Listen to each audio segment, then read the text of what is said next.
2026年1月，中東的命運再次走到了十字路口。此时的伊朗正處於最黑暗的時刻，貨幣貶值 84%， 食品通脹 72%。德黑蘭正試圖通過斷網來掩蓋真相。面對這一災難和德黑蘭不斷升級的挑釁，美國不再猶豫。隨着特朗普總統那句簡短有力的幫手正在路上，美國的意志已在波斯灣上空凝聚。伊朗已經在美國的施壓下暫停鎮壓，但是真正的和平還沒有到來。美國兵鋒繼續在中東匯聚。當亞伯拉罕·林肯號航母戰鬥群切開海浪，這艘航母真能扛住漫天遍野的自殺無人機嗎？150美元一桶的油價，全球經濟撐得住嗎？這場決戰到底是波斯灣的黃昏，還是自由的黎明呢？我們不妨根據現有的資料假設一個場景：如果美國決定進攻伊朗，他們會怎麼打這一仗呢？既然咱們聊到了2026年，這場箭在弦上的決戰，就不得不提一個被很多人忽視的問題：為什麼是現在？難道2025年那場轟轟烈烈的午夜鐵錘行動還沒讓德黑蘭長記性嗎？在去年的那場12天戰爭裡，美以聯軍的5代機編隊輕而易舉地撕開了伊朗的防空網，納坦茲和福爾多的地下神話也確實被炸塌了一半。但是美軍真的徹底鏟除那個核威脅了嗎？火力軍認為，伊朗獨裁政權的韌性遠比想象中頑固。當你以為他們會躲在廢墟裡求和時，誰能想到德黑蘭正利用那些秘密運入的化學潛體和行星式攪拌機，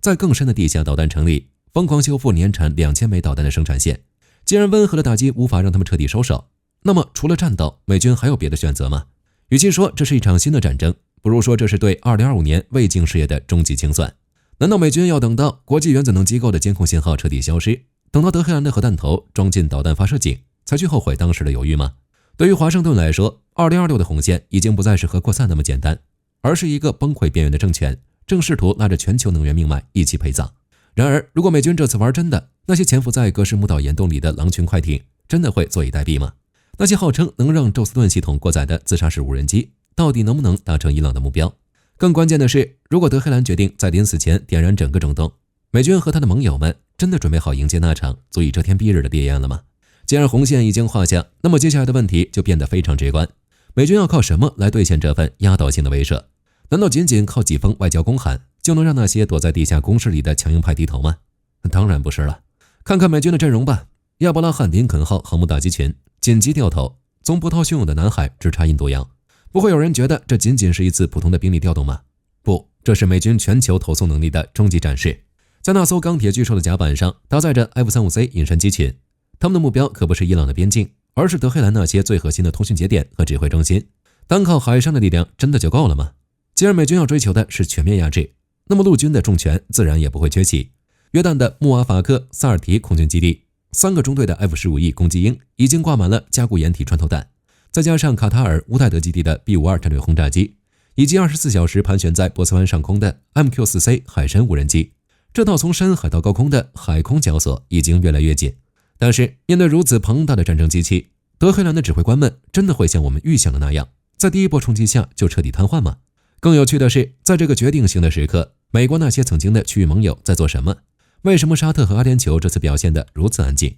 難道僅僅是因為害怕伊朗的導彈報復，他們就寧願選擇在這場自由與暴政的決戰中保持中立了嗎？既然盟友們選擇了袖手旁觀，那麼美軍這支孤膽重拳真的能在沒有地面領空支持的情況下獨立完成對伊朗軍事體系的外科手術式拆解嗎？再加上那些隨時準備坐地伏擊的微型潛艇和密密麻麻布滿海岸線的自殺式無人機，美軍的伯克级驅逐艦真的能在這片狹窄的海域裡構建起一道滴水不漏的鋼鐵蒼穹嗎？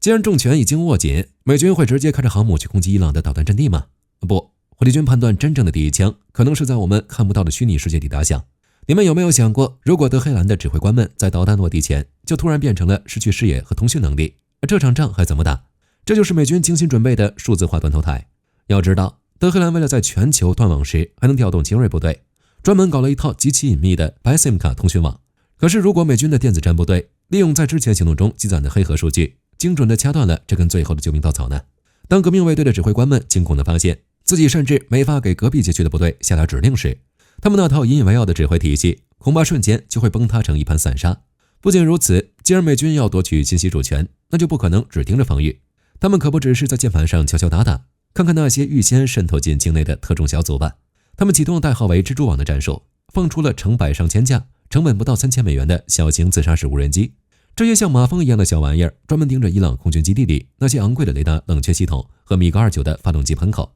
既然只要幾萬美元就能讓幾個億的防空網癱瘓，美軍為什麼要用昂貴的導彈去硬碰硬呢？更絕的一招是，既然德黑蘭想封閉故意國民的視聽，那美軍就可以直接對德黑蘭的群眾進行廣播。就在網絡戰發動的同時，數以萬計的第二代星鏈終端正通過秘密渠道源源不斷地從伊拉克和阿富汗邊境湧入伊朗境內。當民众手裡握着加密的通訊衛星頻道，能實時分享這個國家發生的一切，這場戰鬥的天平難道還會向暴政傾斜嗎？而當德黑蘭試圖干擾衛星信號時，他們會發現自己的衛星電路早已被美軍的電子干擾機鎖死了。既然電磁波已經攪亂了德黑蘭的神經，那麼接下來的戲碼是不是該輪到美軍的地面部隊登場了？先別着急，別忘了伊朗其實還有些微不足道的依仗。他們引以為傲的狼群快艇和那些躲在海床座底像幽靈一樣的卡迪爾级潛艇已經倾巢出動。美軍的航母編隊真的能在這場的伏擊戰中全身而退嗎？各位觀眾千萬別忘了美軍手中的盾，最新的宙斯盾 Baseline 10系統。根據推演數據，一艘伯克级驅逐艦就能同時追蹤並攔截超過100個低空目標。既然伊朗想用飽和攻擊來耗盡美軍的攔截彈，那他們得準備多少枚導彈才能夠填滿美軍的96個垂直發射管？與此同時，天空中的真正打擊才剛剛開始。既然核設施是德黑蘭最後的底牌，美軍會允許那些深埋在地下60米、加固了厚厚水泥的離心機大廳繼續運轉嗎？當 B2 戰略轟炸機掛載着 GBU57巨型鑽地彈從卡塔爾基地騰空而起時，納坦茲和福爾多的地下防禦還能像他們吹噓那樣堅不可摧嗎？當然，這已經是被證實過的能力，倒是不用我們過多贅述。其實會發生的事情可能是 F-35C 利用隱身性能，在巴瓦爾373和俄制 S-300雷達的視線外，精準投下遠程反輻射導彈，把防空網的眼睛已經戳瞎，把伊朗那些昂貴的防空導彈變成了一堆堆毫無用處的昂貴廢鐵。最後，美軍也不會放過那些還在加班加點生產導彈的工廠。帕爾金和霍雅爾的固體發動機車間恐怕早就在戰斧巡航導彈的預設坐標裡排好了隊。既然美軍要的是解除武装式打擊，那如果不把他們的導彈生產鏈徹底切斷，就不能算最後的勝利。既然德黑蘭本土已經火光冲天，他們經營了幾十年的抵抗之虎會眼睜睜地看着母體就此崩塌嗎？恐怕不會。火力軍覺得真正的麻煩可能才剛剛開始。畢竟對於伊朗來說，這可是一場關乎生死存亡的末日決戰。那些分布在也門、黎巴嫩和伊拉克的代理人怎麼可能不發動自殺式的瘋狂反撲？也門的胡塞武裝不會放過紅海和曼德海峽那些脆弱的商船。到那個時候，他們手裡那幾百枚遠程反艦導彈會不會成為全球供應鏈的終極噩夢？即便他們擊不沉美軍的驅逐艦，但只要能讓航運保險費率翻個倍，不也就相當於給全球經濟勒上了一道絞索嗎？還有黎巴嫩那13萬枚隱蔽在山谷裡的火箭彈，絕對不只是為了在閱兵式上充門面。既然以色列已經在北方邊境嚴陣以待，這種戰略模糊的對峙究竟會在哪一秒被徹底引爆？當多線戰爭的壓力同時湧向美軍和他的盟友，我們這套的藍圖還能執行的像紙面上那樣完美嗎？但這還不是最扎心的，咱們不得不聊聊那個最敏感的話題。你的錢包準備好迎接150美元一桶的油價了嗎？既然霍爾木茲海峽成了火藥桶，全球能源市场的尖峰時刻難道不是就在眼前嗎？更有趣的是特朗普政府的那手奇招，那 25% 的懲罰性關稅，難道真的只是為了貿易嗎？不，那是給那些試圖在這個時候繼續購買伊朗石油，甚至想幫德黑蘭回血的國家準備的一道沉重的經濟鐵幕。既然要進行的是全方位的戰略切割，美軍絕对不會允許有人在背後偷偷遞刀子。可是當硝烟散去，當曾經的獨裁堡壘化為瓦礫，那個曾經被权力真空籠罩的伊朗，真的會變成美軍期待的模樣嗎？它會不會變成另外一個深不見底的利比亞，或者是規模大上10倍的伊拉克？既然美利堅的意志已經通過，巨型鑽地彈和電子戰程序強加給了這個古老的民族，那麼在這場號稱要重塑秩序的豪賭中，我們贏得的究竟是長久的和平，還是一場更大風暴前的短暫寧靜？波斯灣的黃昏已經落下，自由的黎明真的會如約而至嗎？其實美軍心裡很清楚，單純靠炸是炸不出一個新秩序的。畢竟伊拉克、敘利亞的事情還歷歷在目，在推演的最後階段，重點已經從前線的戰火轉向了伊朗內部的權力真空。火力軍發現，美軍這次劇本裡壓根就沒有大規模地面入侵這一項，相反，他們更傾向於一種空軍輔助加內部爆破的模式。一旦革命衛隊的指揮鏈被切斷，那些在街頭被壓抑已久的反对力量，就是美軍最天然的盟友。與此同時，咱們還得看看這場仗對全球錢袋子的衝擊。特朗普政府手裡其實攥着一張比戰斧巡航導彈更狠的王牌，那就是把貿易戰直接捆綁在熱戰上。